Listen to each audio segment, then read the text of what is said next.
बिस्मिल्लाहिर्रहमानिर्रहीम।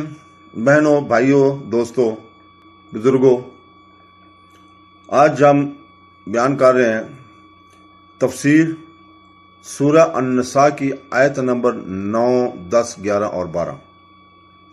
आयत नंबर 9 में अल्लाह ताला फरमाता है, जिसका तर्जमा है, और वो लोग डरें जो अगर पीछे कमज़ोर औलाद छोड़ते तो इनके बारे में कैसे अंदेशों का शिकार होते। तो इन्हें चाहिए कि अल्लाह से डरें और दुरुस्त बात कहें।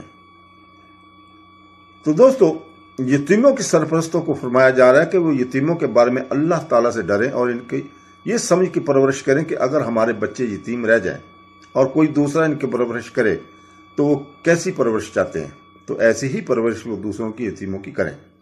ये आयत करीमा अखलाक की बेहतरीन तलीम है। हमेशा दूसरे के साथ वो मामला करना चाहिए जो अपने साथ पसंद हो, और जो अपने लिए पसंद ना हो वो दूसरों के लिए भी नहीं करना चाहिए। हदीस मुबारक में भी फरमाया गया कि तुम में कोई शख्स इस वक्त तक कामिल मोमिन नहीं हो सकता जब तक अपने भाई के लिए वो पसंद ना करे जो अपने लिए पसंद करता है। लिहाजा यतीमों की सरपरस्तों को चाहिए कि वो यतीमों के बारे में अल्लाह ताला से डरें और इनसे अच्छी और सेहत बात कहें। मसलन ये कि तुम फिक्र ना करो, हम भी तुम्हारे बाप जैसे हैं, तुम्हें परेशान नहीं आने देंगे। तो दोस्तों, आयत नंबर 10 का अल्लाह ताला फरमाता है, जिसका तर्जुमा है, बेशक वो लोग जो जुल्म करते हुए यतीमों का माल खाते हैं वो अपने पेट में बिल्कुल आग भरते हैं और अनकरीब ये लोग भड़कती हुई आग में जाएंगे। यहां बेशक वो लोग जो जुल्म करते हुए यतीमों का माल खाते हैं, इससे पहली आयत में यतीमों का माल नाहक खाने से मना किया गया है और इस आयत में यतीमों का माल नाहक खाने पर सख्त वईद बयान की गई है। और ये सब यतीमों पर अल्लाह ताला की रहमत है, क्योंकि वो इंतहाई कमजोर और आजिज होने की वजह से अल्लाह ताला के मजीद लुत्फ व करम के हकदार थे। इस आयत में जो इरशाद फरमाया गया है कि वो अपने पेट में बिल्कुल आग भरते हैं, इससे मुराद यह है कि यतीमों का माल नाहक खाना गोया आग खाना है, क्योंकि ये माल खाना जहन्नम की आग का अज़ाब बनकर सबब है। हदीस मुबारक में भी यतीमों का माल नाहक खाने पर कसीर वईदें बयान की गई हैं। इनमें से 3 वईदें दर्ज हैं।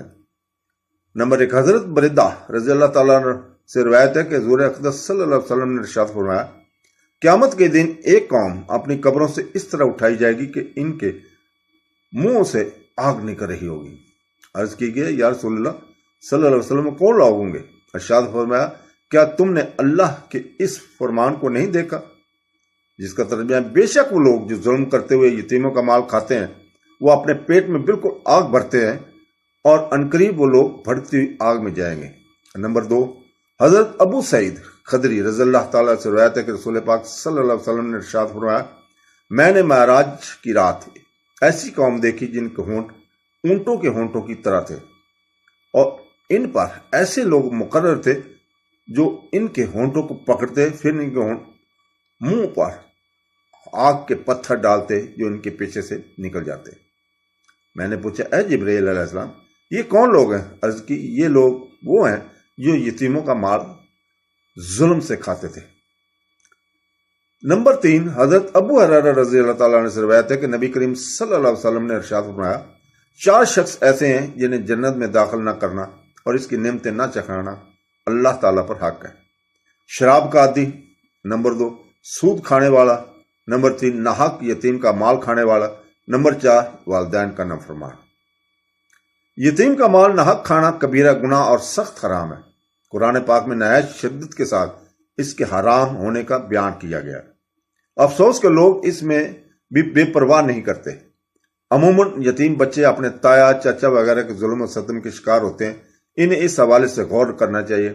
यहाँ एक और अहम मसले की तरफ तवज्जो करना जरूरी है, वो ये कि यतीम का माल खाने का ये मतलब नहीं कि आदमी बाकायदा किसी बुरी नीयत से खाए तो ही हराम है, बल्कि कई सूरतों हैं कि आदमी को हराम का इल्म भी नहीं होता और वो यतीमों का माल खाने के हराम फेल में मुलव्वस हो जाता है। जैसे मीत के वर्ष में कोई यतीम है तो इसके माल से या इसके माल समेत मुश्तरका माल से फातिहा नतीजा वगैरह का खाना हराम है। इसमें यतीम का हक शामिल है। लिहाजा ये खाना सिर्फ फुकरा के लिए बनाए जाएं और सिर्फ बालग मौजूद वर्षा के माल से तैयार किए जाएं, वरना जो भी जानते हुए यतीम का माल खाएगा वो दोज़ख की आग खाएगा और क़यामत में इसके मुंह से धुआं निकलेगा। جس کے زیر سایہ کوئی یتیم ہو تو اسے چاہیے کہ وہ اس یتیم کی اچھی پرورش کرے۔ حدیث میں یتیم کی اچھی پرورش کرنے کی بہت فضائل بیان کیا گیا، ان میں سے 4 فضائل درج ذیل ہیں۔ نمبر 1، حضرت سہیل رضی اللہ تعالیٰ سے روایت ہے کہ رسول پاک صلی اللہ علیہ وسلم نے ارشاد فرمایا، میں اور یتیم کی کفالت کرنے والا جنت میں اس طرح ہوں گے۔ پھر اپنی شہادت والی اور درمیان والی انگلی سے ارشاد فرمایا اور انہیں کشادہ کیا۔ نمبر 2، حضرت عبداللہ بن عباس رضی اللہ تعالیٰ سے روایت ہے کہ امام انبیاء صلی اللہ علیہ وسلم نے ارشاد فرمایا، جس نے مسلمانوں کے کسی یتیم بچے کے کھانے پینے کی ذمہ داری لی، اللہ تعالیٰ اسے جنت میں داخل فرمائے گا، مگر یہ کہ وہ ایسا گناہ کرے جس کا معافی نہ ہو۔ نمبر 3، حضرت ابو ہریرہ رضی اللہ تعالیٰ سے روایت ہے کہ سرور کائنات صلی اللہ علیہ وسلم نے ارشاد فرمایا، مسلمانوں کے گھروں میں سب سے اچھا گھر وہ ہے جس میں یتیم سے اچھا سلوک کیا جائے، اور مسلمانوں کے گھروں میں سے گھر وہ برا ہے جس میں یتیم سے برا سلوک کیا جائے۔ نمبر 4، حضرت ابو امامہ رضی اللہ تعالیٰ سے روایت ہے کہ رحمت العالمین صلی اللہ علیہ وسلم نے ارشاد فرمایا، جس نے یتیم کے سر پر اللہ کی رضا کے لیے ہاتھ رکھا تو اس کے لیے ہر بال کے بدلے جن پر اس کا ہاتھ گزرا نیکیاں ہیں۔ تو دوستو، اللہ تعالیٰ آیت نمبر 12 میں فرماتا ہے، جس کا ترجمہ ہے، اللہ تمہاری تمام اولاد کے بارے میں حکم دیتا ہے، بیٹا ایک ایسا 2 بیٹیوں کو برابر ہے، پھر اگر صرف لڑکیاں ہوں اگرچہ 2 سے اوپر تو ان کے لیے ترکے کا 2/3 حصہ ہوگا، اور اگر ایک لڑکی ہو تو اس کے لیے آدھا حصہ ہے، اور اگر میت کی اولاد ہو، میت کے ماں باپ بھی سے ہر ایک کے لیے ترکے سے 6واں حصہ ہوگا۔ پھر اگر میت کی اولاد نہ ہو، ماں باپ چھوڑے تو ماں کے لیے 1/3 حصہ ہے۔ پھر اگر اس میت کے کئی بہن بھائی ہوں تو ماں کا 6واں حصہ ہوگا۔ یہ سب احکام اس وصیت کو پورا کرنے کے بعد ہوں گے جو وہ فوت ہونے والا کر گیا، اور قرض کی ادائیگی کے بعد ہوں گے۔ تمہارے باپ اور تمہارے بیٹے تمہیں معلوم نہیں کہ ان میں کون تمہیں زیادہ نفع دے گا، یہ اللہ کی طرف سے مقرر کردہ حصہ ہے، بے شک اللہ بڑے علم والا حکمت والا ہے۔ اور تمہاری بیویاں جو مال چھوڑ جائیں، اگر ان کی اولاد نہ ہو تو اس میں سے تمہارے لیے آدھا حصہ ہے۔ پھر اگر ان کی اولاد ہو تو ان کے ترکہ میں سے تمہارے لیے 1/4 حصہ ہے۔ یہ حصے اس وصیت کے بعد ہوں گے جو انہوں نے کی ہو، اور قرض کی ادائیگی کے بعد ہوں گے۔ اور اگر تمہارے اولاد نہ ہو تو تمہارے ترکہ میں سے عورتوں کے لیے 1/4 حصہ ہے۔ پھر اگر تمہارے اولاد ہو تو ان کا ترکہ میں سے 8واں حصہ ہے۔ یہ حصے اس وصیت کے بعد ہوں گے جو وصیت تم کر جاؤ، اور قرض کی ادائیگی کے بعد ہوں گے۔ اور اگر کسی ایسے مرد یا عورت کا ترکہ تقسیم کیا جانا ہو جس نے ماں باپ اور اولاد میں سے کوئی نہ چھوڑا، اور صرف ماں کی طرف سے اس کا بھائی یا ایک بہن ہو، تو ان میں سے ہر ایک کے لیے 6واں حصہ ہوگا۔ پھر اگر وہ ماں کی طرف سے بہن بھائی ایک سے زیادہ ہوں تو سب 2/3 سے میں شریک ہوں گے۔ یہ دونوں صورتیں بھی میت کی اس وصیت اور قرض کی ادائیگی کے بعد ہوں گے جس وصیت میں اس نے وہ ورثہ کو نقصان نہ پہنچایا ہو۔